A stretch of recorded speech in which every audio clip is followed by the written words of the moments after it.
Բակո Սահակյանի Արցախում երկու ժամկետների ընտրությունների ժամանակ 2007 եւ 2012 թվականներին ես շատ լավ հիշում եմ, թե ինչ քանակի միջազգային լրատվամիջոցներ էին հրավիրվել, դիտորդական կազմակերպություններ էին հրավիրել, մենք ինքներս լուսաբանում ենք, ինչ գնահատականներ էին հնչեցնում, ինչ դեմոկրատական ընտրություններ էին որակում, չէ՞ ինչ բարապաշարով եւ ինչպես հանկարծ բոլորը նորացան ու այսպես հիմա ինչ-որ չճանաչված պետություն երբեմն կարող է այդ բառը ասեն։ Ես ուզում եմ խոսքը փոխանցել Արցախի մարդու իրավունքների պաշտպան Գեհամ Ստեփանյանին։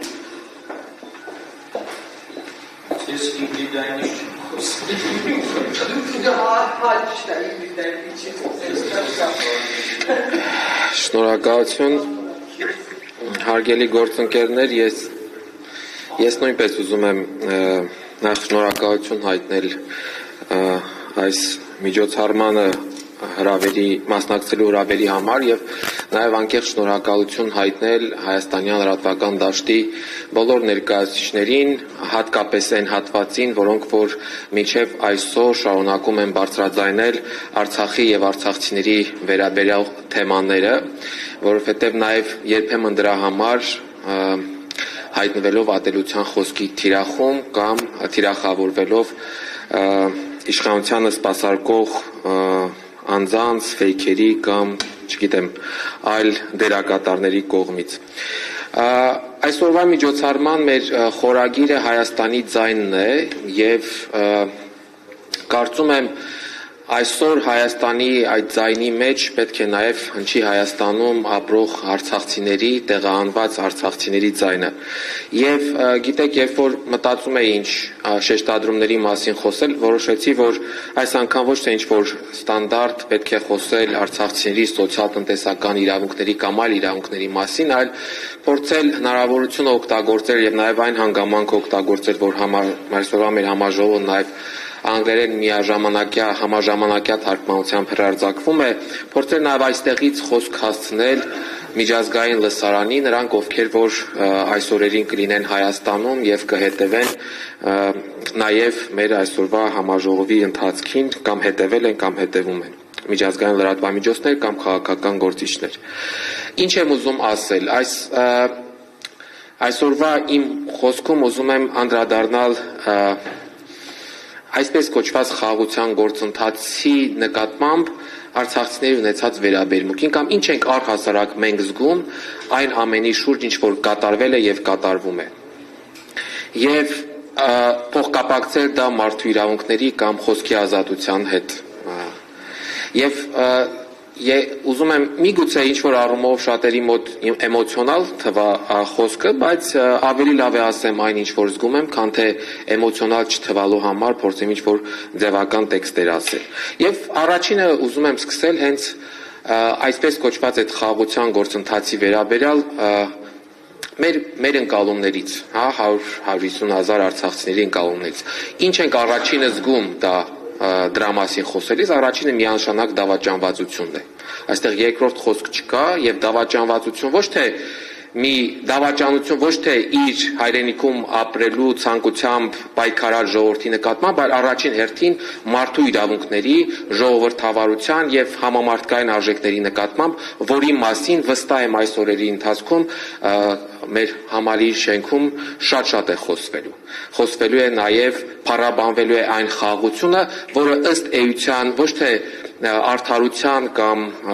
համամարտկային արժեքների վրա հիմնված արդարություն է, այլ էթնիկ զտման, ցեղասպանության, ուրեմն մշակութային արժեքների ոչնչացման ամրագրում է եւ ոչինչ ըստ էության ոչինչ ավելի։ Բայց սա դեռ մի քայլ առաջ են գնում։ Մեզ ոչ միայն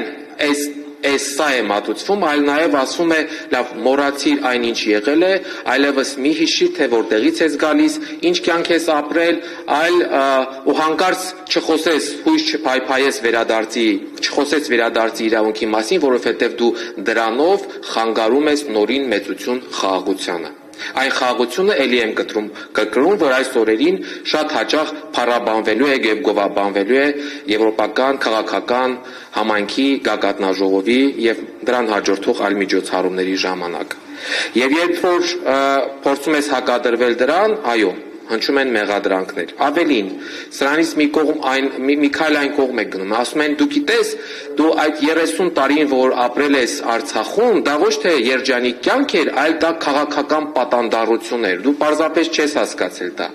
Այսինքն այն երջանիկ կյանքը, այն հպարտ արժանապատիվ կյանքը, որ դու ունեցել ես, դա պատանդառություն էր եւ ուրախ եղիր, որ քո հայրենազրկման, քո հայրենիքի կործանման արդյունքում դու ազատություն ես ձեռք բերել։ Եվ ապրիր, վայելիր այդ ձեռք բերած ազատությունը, հանկարծ չմտածես խոսել վերադարձի մասին, որովհետեւ դու խանգարում ես նորին մեծություն խաղաղությանը։ Եվ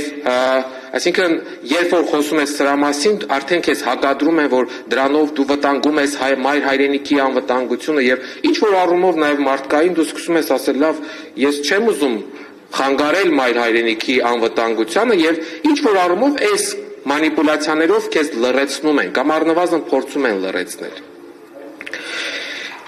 Գարով հաջորդին այլ ինչ տեսք ունի այս խաղաղության գործընթաց կոչվածը։ Նա ունի օրինակ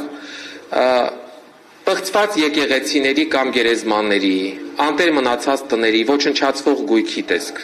Եվ գիտեք, դուք իրավունք չունեք խոսելու, որ մեր հոգևոր ժառանգությունը ոչնչացվում է, որովհետև էլի դրանով էլի ես խանգարելու խաղաղության գործընթացին։ Պետք չի դրա մասին։ Ոչ միայն պետք չի խոսել, այլ հակառակը ամեն գնով իշխանության մակարդակով արդարացվում է։ Վերջին օրինակը Ստեփանակերտի Մայր տաճարի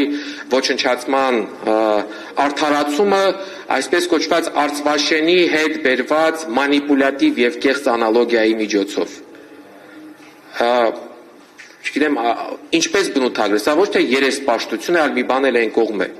Հաջորդը, ասում ես, լավ, գոնե իմ իրավունքները պետք է միջազգային ատյաններում, հատկապես միջազգային դատական ատյաններում պաշտպանվեն։ Ասում են, ոչ,